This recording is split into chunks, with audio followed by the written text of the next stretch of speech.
Les assises nationales de la refondation se tiendront tout au long du mois de décembre au Mali. Nous aurons des précisions dans ce journal-là.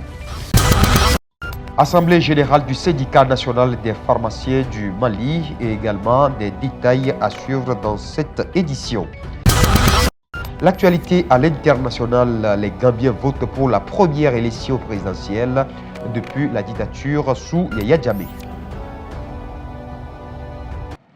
Mesdames et messieurs, bonsoir et bienvenue au journal sur Djoliba TV News. Encore une fois de plus, les dates de la tenue des assises nationales de la refondation sont fixées selon le panel des hautes personnalités de la refondation informe l'opinion nationale et internationale qu'elles se tiendront durant le mois de décembre 2021. Adama Sanogo nous en dit plus. La tenue des assises nationales de la refondation est encore à l'ordre du jour.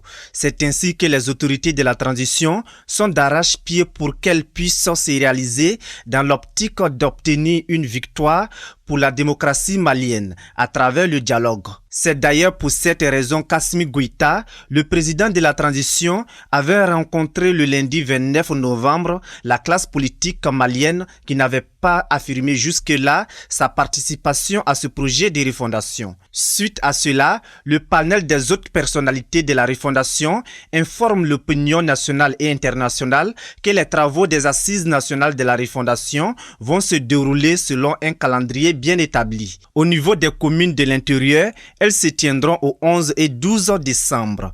Les cercles et les 6 communes de Bamako ainsi que les populations déplacées vont accueillir ces assises au 15 et 16 décembre. En ce qui concerne les représentations diplomatiques et consulaires du Mali, à l'intention des Maliens établis à l'extérieur et des Maliens réfugiés, elles vont accueillir ce projet de refondation au 18 et 19 du même mois. Au niveau des régions et du district de Bamako, les 22 et 23 décembre et au niveau national du 27 au 30 décembre. Le panel des autres personnalités de la refondation invite les forces vives de la nation à se mobiliser et à participer de manière massive et constructive au débat. Objectif, répondre aux ambitions légitimes du peuple malien et bâtir un avenir meilleur pour le Mali. Toutefois, la non-participation des politiques, notamment les partis et groupements de partis politiques pour une transition reçue, est encore à l'ordre du jour, malgré leur rencontre avec le président Assimi Goïta. Le syndicat national des pharmaciens du Mali, SINAPHARM, a tenu ce samedi 4 décembre 2021 à l'hôtel de l'Amitié sa 8e journée scientifique placée sous le thème « Les soins pharmaceutiques » en présence du ministre de la Santé et du Développement social. Moussa Tebile. Les soins pharmaceutiques, tel était le thème retenu pour cette 8e édition de la journée scientifique annuelle organisée par le syndicat national des pharmaciens du Mali, SINAPHARM, en présence de Madame le ministre de la Santé et du Développement social. Cette journée s'inscrit dans le cadre du développement professionnel du pharmacien. C'est une journée de formation dans le cadre du développement professionnel continu du pharmacien pour renforcer les capacités du pharmacien à pouvoir juguler, à pouvoir bien jouer son rôle dans les services respectifs. Le thème de cette journée, c'est les soins pharmaceutiques. C'est un levier important et futuriste. Les soins pharmaceutiques parlent de tout ce qui est en termes de pratique du pharmacien à l'intérieur de l'officine, que ce soit de la vaccination, que ce soit du conseil, que ce soit de l'accompagnement. Donc tous ces secteurs-là sera développé et voir comment il faudrait améliorer ça pour qu'un patient qui rentre à l'intérieur d'une officine de pharmacie puisse sortir satisfait. Et donc c'est ça aujourd'hui l'importance de ce thème pour lequel tout le monde était là. Selon le président de la commission d'organisation, le thème de cette 8e édition n'a pas été choisi au hasard face au contexte sanitaire que fait face notre pays. Alors, ce thème n'a pas été un thème de hasard parce que nous sommes dans un contexte Covid que le monde en général est en train de connaître et aussi le Mali. Donc ce thème permettra en tout cas aux professionnels de santé, que ce soit les pharmaciens, les médecins, tous les praticiens de santé, de bénéficier de certaines connaissances et compétences qui leur permettront en tout cas de faire face surtout à cette pandémie. Parce que quand on parle de pharmaciens, il ne s'agit pas seulement des officinaux, il s'agit aussi des pharmaciens biologistes et laborantins qui sont là à œuvrer en tout cas pour la lutte contre ce Covid. Donc ce thème permettra et aux laborantins, aux pharmaciens chercheurs, les pharmaciens d'officine, en tout cas de bien informer la population qui s'adresse directement à l'officine pour les bonnes pratiques et des soins pharmaceutiques. À noter que pendant cette journée, les participants bénéficieront de beaucoup d'expertise qui va leur permettre d'améliorer davantage leur expérience afin de bien mener les tâches qui leur seront confiées. Dans le cadre des festivités marquant le 10e anniversaire de l'Université des sciences juridiques et politiques de Bamako, la faculté des sciences administratives et politiques a organisé ce jeudi 2 décembre 2021 les journées de la science politique. Cette activité était couplée par une remise de diplômes aux meilleurs étudiants de la faculté. Suivons le reportage de Aïssata Traoré et Adama Sanogo. Ces journées de la science politique étaient l'occasion pour le doyen de la faculté des sciences administratives et politiques de parler des acquis de l'établissement depuis sa création, notamment la mise en place d'un laboratoire. Grâce à votre concours,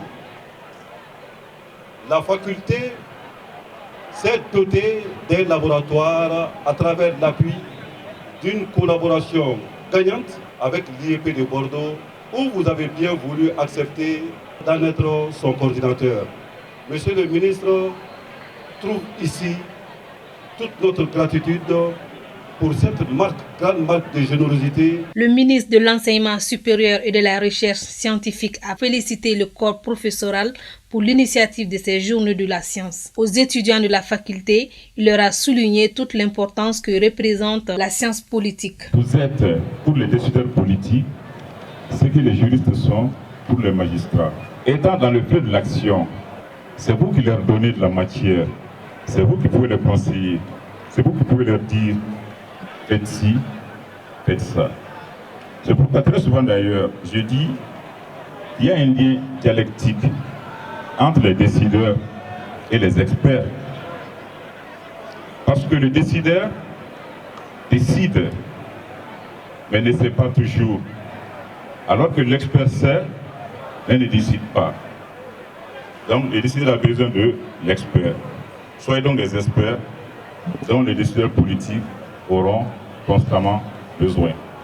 Pour Dado Diko, major de la promotion 2017, cette journée est un témoignage de reconnaissance à l'endroit des professeurs de la faculté et appelle les camarades étudiants à s'armer de courage pour relever les défis. C'est le lieu pour moi maintenant de remercier tous les professeurs qui ont eu à m'encadrer durant mes 3 années d'université, qui ont vraiment investi pour que je sois ce que je suis aujourd'hui. Ce que je leur dis, c'est de prendre courage, de se dire qu'ils sont là pour étudier et non pas pour autre chose, de se fixer des objectifs. Quelqu'un qui n'a pas d'objectif, il ne peut pas persévérer dans la vie. Créée en 2017, la faculté des sciences administratives et politiques est un établissement qui offre des diplômes en licence, master et doctorat en sciences administratives, sciences politiques, genre et politique, développement et communication politique et sociale. La création locale est à l'honneur au Palais des Sports Salamata Maïga à l'ACI 2000. Et c'est à travers le marché du Made in Mali dont la 3e édition a été lancée ce vendredi au Palais des Sports. L'objectif de cette foire est de promouvoir et vulgariser la fabrication locale. Aminata Chektal et Ibrahim Guido ont recueilli l'avis de quelques participants. Je pense que ce marché du Made in Mali va vraiment nous permettre de nous faire connaître, d'accroître notre visibilité et voilà, de nous permettre d'avoir peut-être accès à plusieurs financements. Ça va en fait nous faciliter la tâche en fait. Je pense que c'est très très bien parce que ça nous permet encore de sortir de l'ombre, d'être visible et je pense que c'est quelque chose à répéter encore et encore. Le marché du Made in Mali est une occasion pour nous les petites et moyennes entreprises de faire notre promotion, de pouvoir vendre et aussi de faire connaître nos produits. J'ai tenu à venir ici pour pouvoir visiter, pour pouvoir apporter mon soutien à nos producteurs, à nos productions. Donc je suis venu, j'ai vu des produits de toutes sortes. C'est vraiment une très bonne chose et une chose à encourager pour pouvoir valoriser nos artistes et pour pouvoir valoriser nos productions. À présent, l'image du jour consacrée au site de Merowe. Méroé est une cité antique de Nubie, capitale du royaume de Couche, qui marque le début de l'ère méroïtique et correspond également à la dernière phase de ce royaume. Elle est connue pour ses nécropoles à pyramides à forte pente relativement bien conservées. Le site est inscrit sur la liste du patrimoine mondial de l'UNESCO depuis 2003. Cette cité a formé la capitale du royaume de Couche pendant plusieurs siècles. Le royaume Couche de Méroé, qui a donné son nom à l'île de Méroé, fait aujourd'hui partie du Soudan moderne, une région limitée par le Nil de la rivière Atbara à Khartoum, la rivière Atbara et le Nil bleu. Un État indépendant de sa puissante voisine, l'Égypte, s'était développé de moins 2500 à moins 1500 dans la zone de l'actuel Soudan. Sa capitale était Kerman. Après une phase de conquête, Kerman fut vaincue et la Nubie intégrée pendant 5 siècles au territoire égyptien. Il faut alors attendre le 8e siècle avant notre ère pour voir un nouveau pouvoir royal indépendant émerger en Nubie autour de la nouvelle capitale Napata. Cette période est notamment restée célèbre en raison de courts épisodes de domination de l'Égypte par le royaume de Couche durant la 25e dynastie. Défaits par les Assyriens, les Nubiens refluèrent ensuite vers le sud, la capitale se déplaçant à Méroé au 5e siècle avant notre ère. Située en aval de la 6e cataracte du Nil en Nubie, cette cité donne son nom à une brillante civilisation qui se développe depuis la première cataracte jusqu'au confluent des deux Nils et sans doute plus au sud entre le 4e siècle avant notre ère. Influencée par ses voisins, surtout l'Égypte, l'Agide des Ptolémées, puis l'Égypte romaine, mais aussi le Proche-Orient et la Perse, elle connaît un âge d'or au 1er siècle avant notre ère.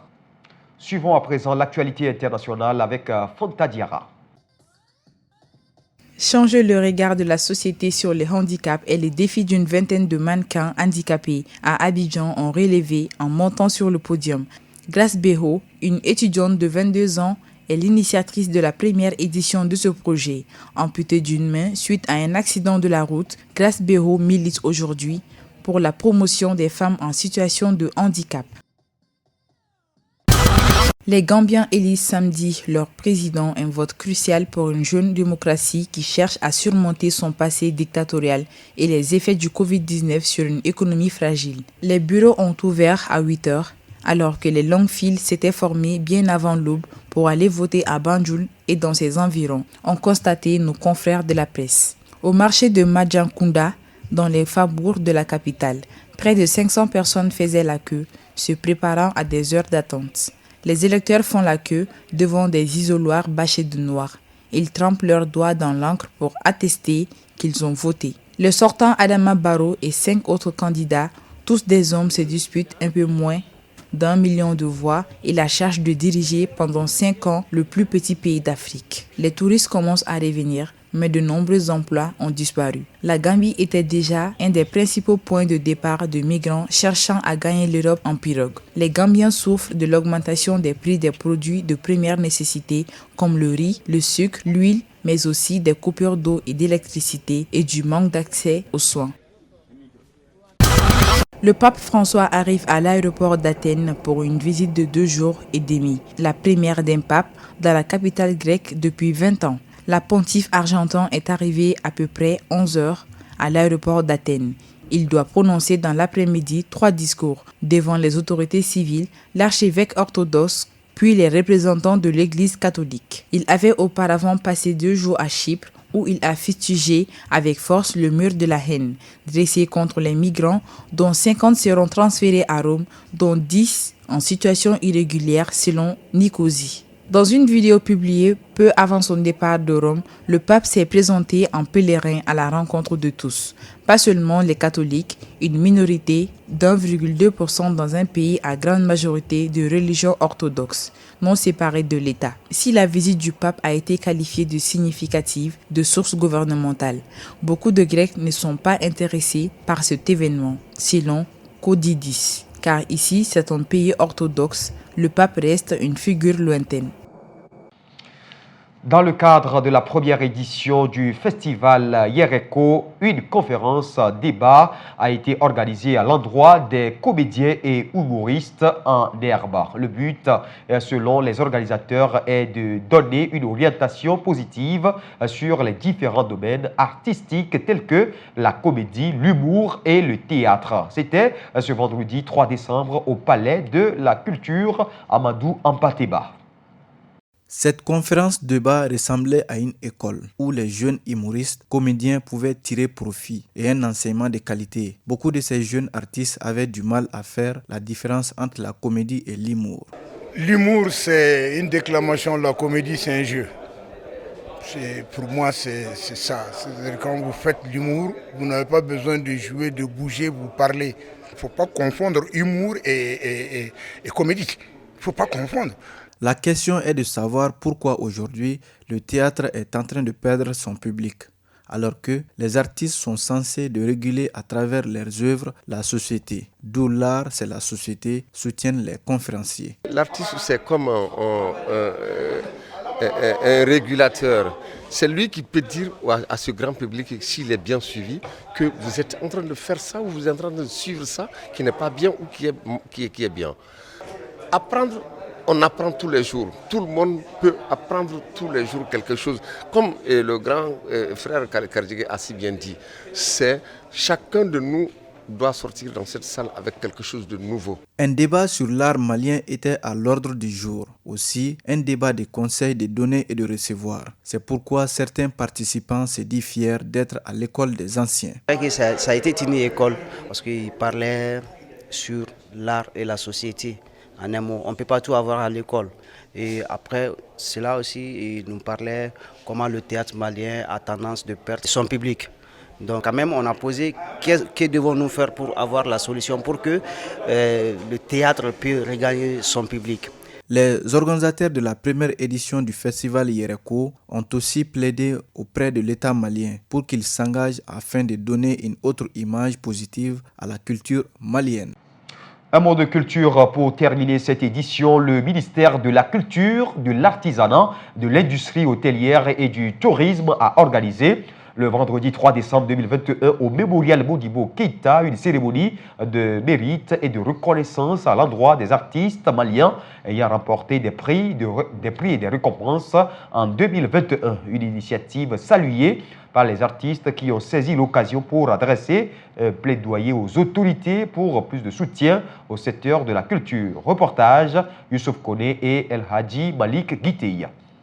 Après l'ère sacre, le Mali célèbre ses artistes. Ils étaient une cinquantaine d'artistes de toutes disciplines confondues, ayant remporté des prix à travers le monde, à être honorés ce vendredi par les plus hautes autorités du pays, à travers le ministère de la Culture, de l'Artisanat, de l'Industrie hôtelière et du Tourisme.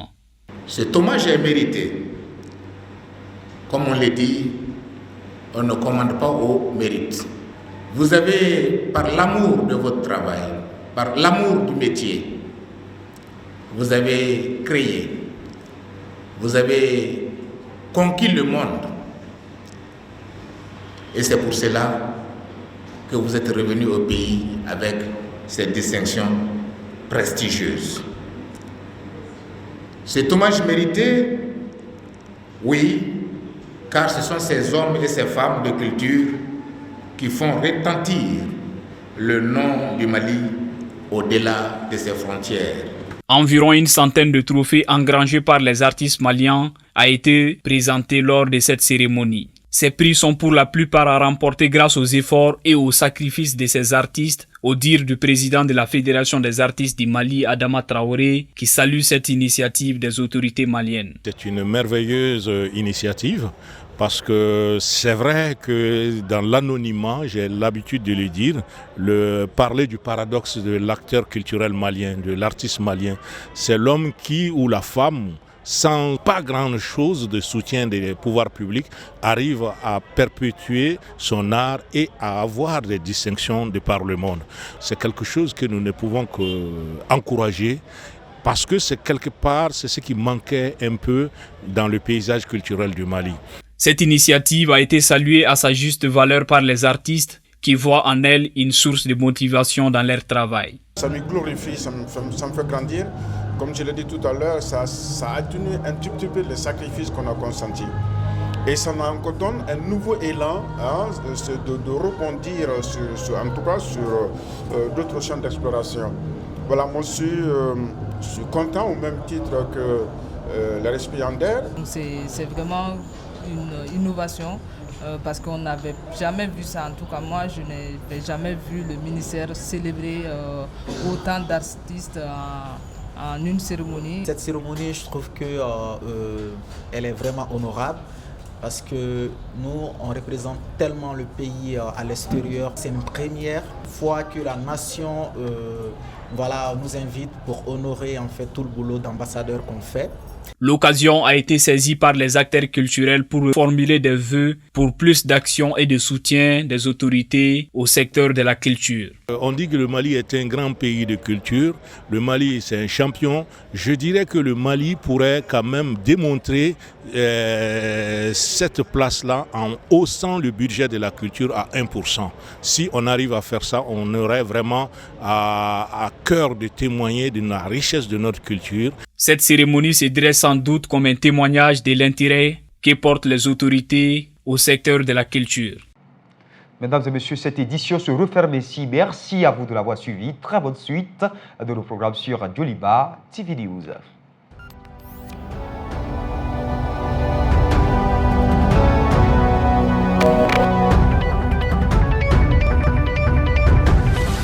Joliba Evening News.